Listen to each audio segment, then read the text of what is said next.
Good morning to all of you. Let us start our fourth lecture, Ancient History of Bihar. कि बिहार का प्राचीन इतिहास। बिहार का प्राचीन इतिहास हम लोग पढ़ रहे थे, ठीक है। उसमें हम लोग क्या देखे थे? बिहार के प्राचीन इतिहास में हमने पाषाण युग देखा था। सबसे पहले तो जब इंसान आदि मानव था तो वो पाषाण की तरह था, ठीक है। वो पाषाण के औजार बनाया करता था, तो हम लोग पाषाण युग देखे थे, पाषाण युग। फिर पाषाण युग यानी पत्थरों के औजार। पत्थरों के औजार के बाद इंसान जो है वो तांबे का औजार बनाने लगा, तांबा और पत्थर, तो हम लोग देखे ताम्र पाषाण युग, ठीक है। पाषाण युग के बाद ताम्र पाषाण युग, और ताम्र पाषाण युग के बाद हमने देखा था लौह युग, माने इंसान जो है वो लोहा के औजार बनाना सीख गया था, ठीक है। लोहा जो है वो निकल गया था खानों से और लौह युग आ गया था। लौह युग के बाद आता है वैदिक काल। लौह युग के बाद क्या समय आता है? वैदिक काल। वैदिक काल तब कहा जाता है जब भारत में आर्यों का आगमन हुआ था। हम लोग जब रामायण महाभारत देखते हैं तो हम लोग उसमें देखते हैं कि आर्य कहा जाता है, जैसे सीता माता राम जी को आर्य कहती है, ठीक है। तो ये आर्यंस लोग थे जो कि ईरान से आए थे भारत की तरफ, ठीक है, आर्यंस लोग। और इन लोगों ने ही भारत में आके वेदों की रचना की थी। हम लोग वेद जानते हैं कि वेद चार होते हैं, जिसमें सबसे पुराना ऋग्वेद होता है, ऋग्वेद है, सामवेद, यजुर्वेद, और सबसे चौथा होता है जो लास्ट होता है वो होता है अथर्ववेद। तो एग्जाम में मेनली दो ही पूछा था, कौन सबसे पुराना वेद और कौन सबसे नया वेद है। लेकिन चारों वेद का नाम याद रखना है, ऋग्वेद, सामवेद, यजुर्वेद और अथर्ववेद, ठीक है। तो ये आर्यंस ही थे जिन्होंने वेदों की रचना की थी। और आर्यंस के टाइम में ही वो लोग बहुत तरह का किताब लिखते थे, तो चार वेद लिखा, फिर कुछ किताब ऐसा लिखते थे जिसको ब्राह्मण कहा जाता था, ठीक है। जैसे कि एक किताब था शतपथ ब्राह्मण। शतपथ ब्राह्मण में सबसे पहले बिहार शब्द का उल्लेख मिलता है। Term Bihar was first time mentioned in Shatapatha Brahmana, ठीक है। शतपथ ब्राह्मण जो बुक था उसमें सबसे पहले बिहार शब्द का उल्लेख जो है वो मिला हुआ है। इसके बाद अकॉर्डिंग टू दिस यानी इस किताब के अनुसार Aryans were established on the bank of Gandak river. Aryans जब आए यहाँ बिहार में तो वो लोग गंडक नदी के किनारे आके रहने लगे, ठीक है। गंडक नदी के किनारे। गंडक नदी बिहार में कहाँ पर है? हम लोग गंगा नदी तक देख लिए थे, अब हम लोग गंडक भी देख लेते हैं कि ये है गंडक नदी। ये एरिया है गंडक नदी का। ये वाला गंगा नदी है जो हम लोग उस दिन याद किए थे पूरा, कि गंगा नदी 12 जिलों से बहती है, ठीक है। उसके ऊपर में गंडक नदी का बेसिन है। तो गंडक नदी के किनारे आके वो लोग रहे थे, और गंडक का पूरा नाम था सदा नीरा नदी। गंडक नदी को ही सदा नीरा रिवर कहा जाता था। वहीं पे आके उन लोग निवास किए थे आर्यंस लोग, और यहाँ पे आके वो लोग एक राज्य बनाए, और उस राज्य का नाम था विदेह राज्य, ठीक है। विदेह राज्य। विदेह राज्य के ही राजा जनक थे, जो हम लोग रामायण में पढ़ते हैं। सीता माता के जो पिता थे, सीता जी के, वो राजा जनक थे, और वो विदेह राज्य के ही राजा थे। इसलिए सीता जी का एक नाम वैदेही भी था, ठीक है। तो विदेह राज्य की स्थापना वो लोग कहाँ के? गंडक के किनारे तिरहुत और मिथिला में। तिरहुत प्रमंडल हम लोग पढ़े हैं, यहाँ पे तिरहुत प्रमंडल, और यहीं पे मिथिला, इसी इलाके में उन लोगों ने इस राज्य की स्थापना की थी, ठीक है। इन ऋग्वेदा में Kikata and Vrata word is used for Bihar. Bihar के लिए दो प्रकार के शब्दों का प्रयोग किया गया है, कीकट एंड व्रात्य, ठीक है। ये अपवित्र, इसका मतलब होता है अपवित्र। तो ऋग्वेदा में बिहार के लिए कीकट और व्रात्य जैसे शब्दों का प्रयोग हुआ है, ठीक है। अब छठी शताब्दी ईसा पूर्व में आते हैं, मतलब वैदिक काल के बाद। वैदिक काल के बाद जो है पूरा भारत 16 महाजनपदों में बट गया। पूरे भारत में 16 महाजनपद बने। महाजनपद क्या है? मतलब 16 बड़े बड़े राज्य। जैसे आज पूरे भारत में 28 राज्य हैं, उसी प्रकार से उस समय पूरे भारत में 16 बड़े राज्य थे, जिनको 16 महाजनपद कहा जाता था, ठीक है। जिसमें से 3 राज्य तो बिहार में ही थे, अंग, वज्जी और मगध। अंग, वज्जी और मगध, ये 16 राज्य धीरे धीरे क्या होता है कि जो मगध राज्य है वो सबसे शक्तिशाली होता है, और वो इन 16 पे कब्जा कर लेता है, और 16 को अपने अधीन कर लेता है, ठीक है। तो शुरू में तो ये 16 महाजनपद बनते हैं। दीज वेर मेंशन अंगुत्तर निकाय। अंगुत्तर निकाय बुद्धिस्ट किताब है, ठीक है। बौद्ध धर्म की एक किताब है जिसका नाम है अंगुत्तर निकाय। उस किताब में 16 महाजनपद का मेंशन जो है वो मिलता है। और दूसरा किताब है भगवती सूत्र। भगवती सूत्र जैन धर्म की किताब है। क्वेश्चन एग्जाम में पूछा हुआ है भगवती सूत्र के विषय में कि वो किस धर्म से संबंधित है। नाम से तो आपको लग रहा होगा भगवती सूत्र मतलब शायद हिंदू धर्म की किताब है, पर ऐसा नहीं, ये जैन धर्म की किताब है। और बौद्ध धर्म के अंगुत्तर निकाय और जैन धर्म के भगवती सूत्र में 16 महाजनपद के विषय में मेंशन है। इन 16 में से 3 बिहार में थे, अंग, वज्जी और मगध। तीनों के बारे में हम लोग थोड़ा डिटेल से देखते हैं। जो बिहार में था, अंग, वज्जी और मगध। सबसे पहले हम लोग अंग देखते हैं। अंग राज्य, ठीक है। अंग अंग का एरिया जो है वो मुंगेर और भागलपुर का क्षेत्र है। मुंगेर और भागलपुर के क्षेत्र में अंग राज्य था।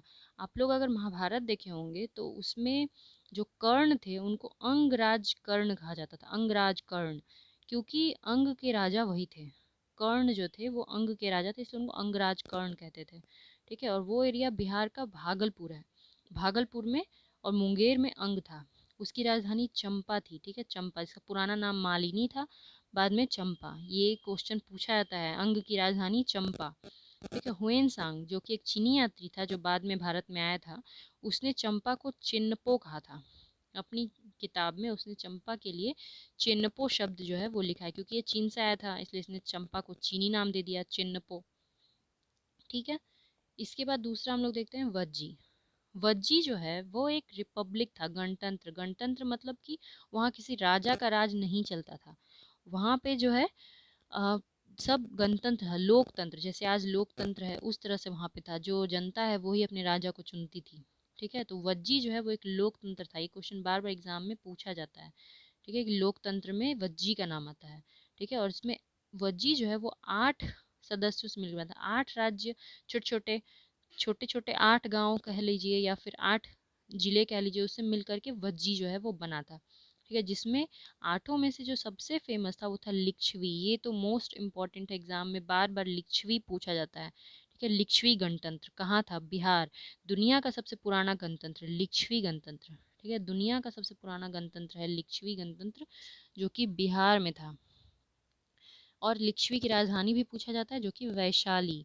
वैशाली जिला जो है वो लिच्छवी का राजधानी हुआ करता था, ठीक है। लिच्छवी गणतंत्र, तो लिच्छवी गणतंत्र वज्जी के अंदर में ही आता था। It was spread in area जो वैशाली और मुजफ्फरपुर। ये बिहार में अभी वैशाली और मुजफ्फरपुर के एरिया में फैला हुआ है, ठीक है। और तीसरा हमारा देखते हैं मगध। तीसरा है अंग, वज्जी और फिर मगध। ये तीनों बिहार में थे। मगध का देखते हैं कि it was spread in the area of Patna, Nalanda और गया। मगध जो है वो पटना, नालंदा और गया के क्षेत्र में फैला हुआ था। इसकी राजधानी राजगीर थी। ये क्वेश्चन बार बार पूछा गया है कि मगध की पुरानी राजधानी कौन सी थी? राजगीर। सबसे पहले मगध का राजधानी कौन सा था? राजगीर था। और राजगीर के कई नाम हो सकते हैं, ऑप्शंस में कई नाम देते हैं। राजगीर को पहले गिरिब्रज ब्रज कहा जाता था सबसे पहले, फिर राजगृह भी कहा जाता था और राजगाह भी कहा जाता था, ठीक है। ये सभी राजगीर के ही नाम हैं, गिरिब्रज, Rajgriha, Rajgaha. Later it became most powerful and annex all mahajanapada. Later मैंने बाद में मगध जो है वो सबसे अधिक पावरफुल होता है 16 में से, और 16 महाजनपद को ये अपने अधीन कर लेता है ना। तो पूरे भारत में मगध जो है वो सबसे मोस्ट पावरफुल होता है और 16 महाजनपद उसके अंदर में आ जाते हैं, ठीक है। अब यहाँ पे थोड़ा सा मैप में हम लोग देख लेते हैं कि जो तीनों हैं वो कहाँ कहाँ थे, ठीक है। सबसे पहले हमने अंग पढ़ा कि अंग जो है वो भागलपुर और मुंगेर के इलाके में था, मतलब यहाँ अंग जो है भागलपुर और मुंगेर में यहाँ पे था अंग, ठीक है। उसके बाद हमने पढ़ा कि वज्जी, वज्जी जो है वो वैशाली और मुजफ्फरपुर के क्षेत्र में था, मतलब यहाँ वज्जी। और पटना, नालंदा और गया यहाँ पर था हमारा मगध जनपद, ठीक है। मगध जो है वो यहाँ पे था। तो ये तीनों जनपद जो है वो बिहार में इस तरीके से थे। अंग जनपद यहाँ था, वज्जी यहाँ था, और मगध जनपद जो है वो यहाँ पर था, ठीक है। इसके बाद हम लोग देखते हैं नेक्स्ट कि मगध, क्योंकि बाकी सब खत्म हो गए, मगध ने सबको एनेक्स कर लिया, अपने अधीन कर लिया, ठीक है। मगध ही सबसे फेमस जनपद रहा और सबसे इम्पोर्टेंट, मोस्ट इम्पोर्टेंट। तो हम लोग मगध को जो है वो थोड़ा सा डिटेल में पढ़ेंगे, मगध महाजनपद, ठीक है। तो मगध महाजनपद में कौन कौन से राजा हुए? तो सबसे पहले हम लोग देखते हैं मगध में जो डायनेस्टी सबसे पहले आई थी उसका नाम था हर्यक डायनेस्टी। हर्यक डायनेस्टी जो है उसका वो मगध में सबसे पहले आई थी, ठीक है। सबसे पहले हर्यक वंश के राजाओं का राज था। हर्यक वंश में जो सबसे पहला राजा हुआ, बहुत मोस्ट इम्पॉर्टेंट है ये सारा। ये क्वेश्चन पूछा हुआ है कि सबसे पुराना डायनेस्टी जो है वो कौन सा है, तो हर्यक डायनेस्टी सबसे पुराना डायनेस्टी है।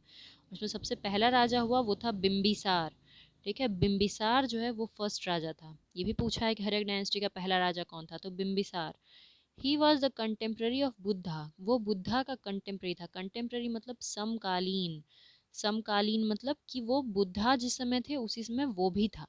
ठीक है, बिम्बिसार के टाइम पे ही बुद्ध भी थे, तो वो बुद्धा का कंटेम्प्रेरी था। ठीक है, he made matrimonial relations to strengthen his kingdom, उसने अपने राज्य को मजबूत करने के लिए वैवाहिक संबंध स्थापित किए थे। मैट्रिमोनियल रिलेशन मतलब वैवाहिक संबंध। ठीक है, दूसरे दूसरे राजाओं के साथ, उनकी बेटियों के साथ उसने वैवाहिक संबंध स्थापित किए थे ताकि उसका राज्य और मजबूत हो जाए। जैसे उसकी 3 रानियां थी, पहली थी कौशला देवी जो कि कौशल नरेश की राजकुमारी थी, कौशल राज्य की। दूसरी थी चेल्लाना जो कि लिच्छवी राजा चेटक की बहन थी। लिच्छवी अभी हम लोग पढ़े दुनिया का पुराना गणतंत्र, जो कि वैशाली वज्जी में था। लिच्छवी की राजधानी वैशाली थी। उसके राजा चेटक की बहन चेल्लाना से भी बिम्बिसार ने शादी की थी। और उसके बाद माद्री जो कि पंजाब की राजकुमारी थी। तो ये वैवाहिक संबंध स्थापित करके वो अपने जो राज्य है उसको मजबूत करता था, ताकि एक बार विवाह हो जाएगा तो उधर से वो फ्री हो जाएगा, उधर से कोई उसके ऊपर आक्रमण नहीं करेगा, इस तरीके से। ठीक है, he also fought with Avanti king Chandra Pradyota. ठीक है, उसने अवंती के राजा चंद्र प्रद्योत से भी लड़ाई की थी। अवंती, अवंती भी 16 महाजनपदों में से एक महाजनपद था जिसका नाम था अवंती। तो उसने अवंती के राजा चंद्र प्रद्योत महासेन के साथ भी लड़ाई लड़ी थी। ये क्वेश्चन पूछा आता है, चंद्र प्रद्योत महासेन। जब पूछा जाता है कि बुद्ध के समकालीन कौन कौन थे, तो बुद्ध के समकालीन बिम्बिसार थे, और बिम्बिसार ने अवंती के राजा चंद्र प्रद्योत महासेन के साथ लड़ाई लड़ी थी। तो यानी चंद्र प्रद्योत महासेन भी बुद्ध के समकालीन है। तो इस तरह से पूछा जाता है कि बुद्ध के समकालीन कौन कौन थे। ठीक है, तो चंद्र प्रद्योत महासेन के साथ में उन्होंने लड़ाई लड़ी थी, लेकिन फिर बाद में दोनों में मित्रता हो गई थी। देन सेंड हिज डॉक्टर जीवक टू उज्जैन, तब उन्होंने अपने डॉक्टर चिकित्सक जीवक को उज्जैन भेजा था अवंती के राजा की जो इलाज है उस वो करने के लिए। ठीक है, तो ये क्वेश्चन आता है कि बिम्बिसार का चिकित्सक कौन था। बिम्बिसार का चिकित्सक था जीवक। जीवक जो है वो बिम्बिसार का चिकित्सक था। बिम्बिसार के दरबार में कौन चिकित्सक रहता था? जीवक। ठीक है, और अवंती की राजधानी क्या थी? उज्जैन। इसीलिए उसने उज्जैन अपने डॉक्टर को भेजा कि जाओ और चंद्र प्रद्योत महासेन का इलाज करो। ठीक है, क्योंकि बाद में इन दोनों में दोस्ती हो गई थी। हिज सन अजात शत्रु किल्ड हिम, बिम्बिसार का जो बेटा रहता है अजात शत्रु, वो ही गद्दी के लिए अपने पिता को मार देता है। अजात शत्रु भी एक महान राजा बनता है आगे चल के। ठीक है, लेकिन वो पितृहंता भी होता है, यानी कि उसने अपने पिता की जान ली थी। ठीक है, अब इसके बाद हम लोग अजात शत्रु के विषय में देखते हैं। अजात शत्रु हर्यक डायनेस्टी का दूसरा राजा, पहला राजा बिम्बिसार और दूसरा राजा है अजात शत्रु। He was also contemporary of Buddha, ये भी बुद्धा के समकालीन था। ठीक है, पिता और बेटा दोनों बुद्धा के समकालीन थे, बुद्ध के। ही फाउट 2 मेन वॉर्स, इसने 2 मुख्य लड़ाइयाँ लड़ी थी विथ कौशल किंग प्रसेनजीत, कौशल के राजा प्रसेनजीत के साथ। ठीक है, कौशल के राजा प्रसेनजीत के साथ। अब ये भी बुद्ध के समकालीन हो गए। कौशल के राजा प्रसेनजीत जो है वो भी बुद्ध के समकालीन है, तो उनके साथ इन्होंने लड़ाई लड़ी थी। और वज्जी, वज्जी महासंघ के साथ भी इन्होंने लड़ाई लड़ी थी। ठीक है, for this he made a cantonment on the confluence of Ganga Gandak and Son, इसके लिए उन्होंने गंगा गंडक और सोन के संगम पे, मतलब बिहार में जहाँ गंगा गंडक और सोन नदी मिलती है वहाँ पर इन्होंने कैंटोनमेंट एरिया बनाया था। कैंटोनमेंट का मतलब होता है सैनिक छावनी। ठीक है, वज्जी रिपब्लिक से लड़ने के लिए, वज्जी रिपब्लिक से लड़ने के लिए इनको सैनिक छावनी बनाने की आवश्यकता पड़ी थी गंगा गंडक और सोन के संगम पे। ठीक है, हम लोग मैप में इस चीज़ को थोड़ा सा देखते हैं। ठीक है, देखिए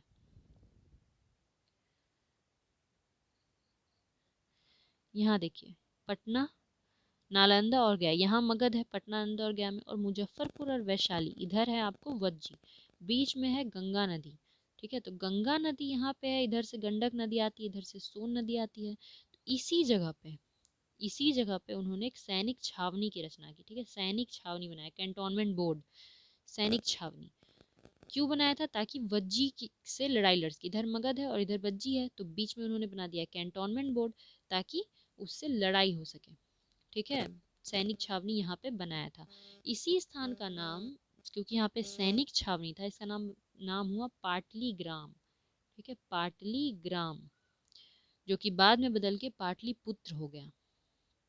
इस गंगा, गंडक और सोन नदी के संगम, ये क्वेश्चन एग्जाम में पूछा जाता है कि पटना जो है वो किन 3 नदियों के संगम पे बसाया गया है, पटना शहर।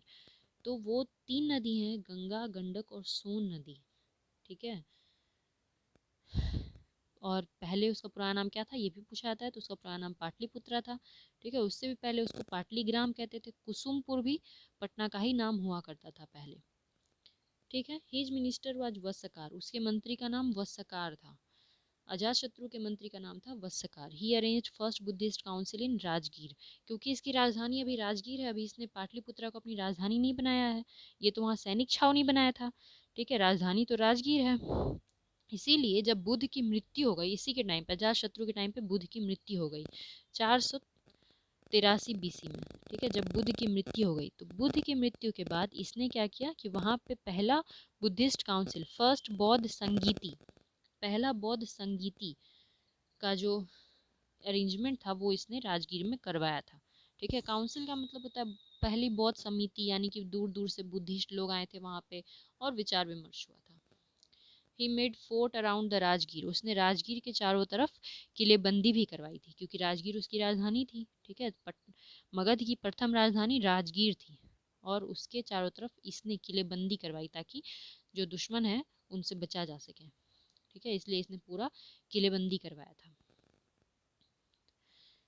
नेक्स्ट जो इसका बेटा हुआ, ठीक है, अजातशत्रु। अजातशत्रु का जो पुत्र था उसका नाम था उदयीन, या फिर उदयभद्र भी कह सकते हैं। ठीक है, एग्जाम में कुछ भी नाम पूछा जा सकता है, उदयीन या उदयभद्र। तो ये भी पितृहंता था, इसने भी अपने पिता को मारा था, जैसे इसके पिता ने उसके पिता को मारा था, इसी तरीके से। He made Pataliputra his capital, ये क्वेश्चन पूछा जाता है कि पाटलिपुत्र को राजधानी किसने बनाया, किसने राजधानी राजगीर से पटना लेके गया, तो वो था उदयीन। उदयीन ने राजधानी जो है वो पाटलिपुत्रा में बसाया। He made Pataliputra his capital. ठीक है, उसने पाटलिपुत्रा को अपनी राजधानी बनाया। उसने भी अपने पिता को मारा था। Last ruler of this dynasty Nagadashaka, Haryanka वंश का जो अंतिम राजा था वो था नागदशक। इसको भी याद कर सकते हैं। तो हर्यक वंश में 3 मेन राजा थे। सबसे पहला था बिंबिसार, दूसरा था अजातशत्रु और तीसरा था नागदशक, तीसरा उदयीन, और अंतिम राजा है नागदशक। ठीक है, इसके बाद शिशुनाग डायनेस्टी। हर्यक डायनेस्टी के बाद बारी आती है शिशुनाग वंश की। शिशुनाग वंश जो है उसका जो पहला राजा था वो था शिशुनाग, खुद शिशुनाग, इसी के वंश के नाम पे इसका वंश का नाम है शिशुनाग। इसने राजधानी पाटलिपुत्रा से वैशाली लेके चला गया। ठीक है, राजधानी अब चली गई वैशाली, पाटलिपुत्रा से वैशाली चली गई। और इसने अवंती को भी एनेक्स कर लिया, अवंती को भी अपने अधीन कर लिया था। इसका पुत्र था कालाशोक। इसके बारे में ज़्यादा कुछ नहीं है शिशुनाग डायनेस्टी के बारे में, बस 2 ही चीज़ है कि इसने राजधानी वैशाली शिफ्ट की थी, और इसका बेटा कालाशोक उसने वैशाली में ही दूसरी बार बौद्ध संगीति का आयोजन करवाया था। ठीक है, वैशाली में इसने दूसरी बार बौद्ध संगीति बुलाई थी। ये 2 चीज़ इसके बारे में जो है वो फेमस है। ठीक है, नेक्स्ट जो तीसरा डायनेस्टी आता है वो है नंद डायनेस्टी। नंद डायनेस्टी के बाद ही चंद्रगुप्त मौर्य का उदय होता है। नंद डायनेस्टी में भी बहुत ज़्यादा कुछ फेमस नहीं। नंद डायनेस्टी का जो संस्थापक था वो था महापद्मानंद। महापद्मानंद जो है ही अडॉप्टेड द टाइटल ऑफ एक राट।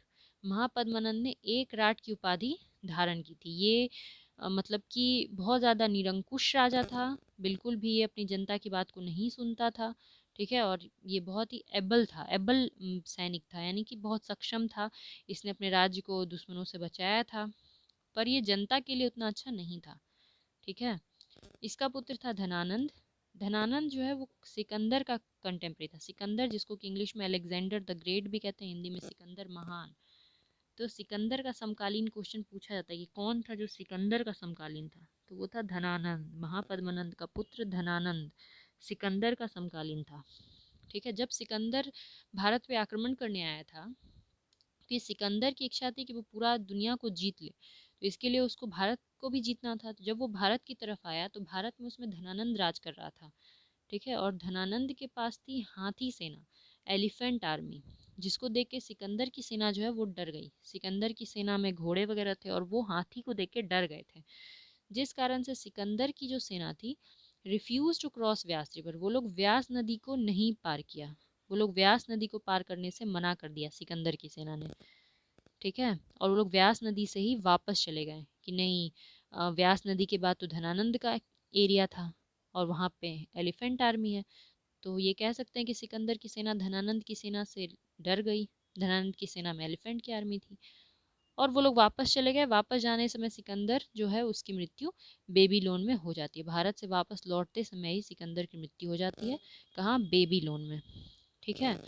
और बाद में जो धनानंद है ये भी अपने पिता की तरह ही एकदम निरंकुश शासक था, जनता इससे त्रस्त थी और इसीलिए चंद्रगुप्त मौर्य ने धनानंद को मार देते हैं, चंद्रगुप्त मौर्य, और वो अपना खुद का नया डायनेस्टी शुरू करते हैं, मौर्य साम्राज्य, ठीक है, मौर्य डायनेस्टी।